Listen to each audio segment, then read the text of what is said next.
అసలు ఒక ఇంటి లక్ష్మిది ఏ కారణం చేత నిలబడుతుందో తెలుసా? నేను చెప్పట్లేదు ఈ మాట, మహాభారతంలో చెప్పిన మాట చెప్తున్నా.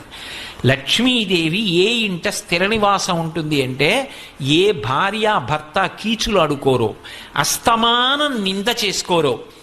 ఆయనకేం తెలుసండి, మా పుట్టింట్లో బోల్డన్ని పూజలు, కానీ ఆయనకేం తెలుసు, నన్ను చూసి నేను మా అత్తారింటికి వచ్చిన తర్వాత నమస్కారం పెట్టాలని నేర్చుకున్నారు అందనుకోండి. ఎందుకు ఆ పూజలన్నీ? ఈశ్వర స్వరూపుడైన భర్తను నింద చేసేదానికి. లక్ష్మీదేవి పూజ చేసి బయటికి వచ్చి భార్యని నింద చేశాడనుకోండి, ఎందుకు ఆ పూజ? నీ ఇంటి లక్ష్మి ఆవిడ సంతోషపడడానికి నువ్వు చేసిన లక్ష్మీ పూజ ఎవరికి పనికి వస్తుంది? వాళ్ళిద్దరూ ఉల్లాసంగా ఉన్నారనుకోండి, సంతోషంగా ఉన్నారనుకోండి, అంతకు మించిన లక్ష్మి ఇంకొకటి లేదు. అందుకే విశ్వనాథ సత్యనారాయణ గారి 1000 పడగ నవల్లో ఒక మరచెంబును అడ్డు పెట్టి దాంపత్యాన్ని చూపించారు. ఎంత ఉన్నది అని కాదు, ఆ ఉన్న రోజులు సంతోషం, ఆ లేని రోజులు మధురమైన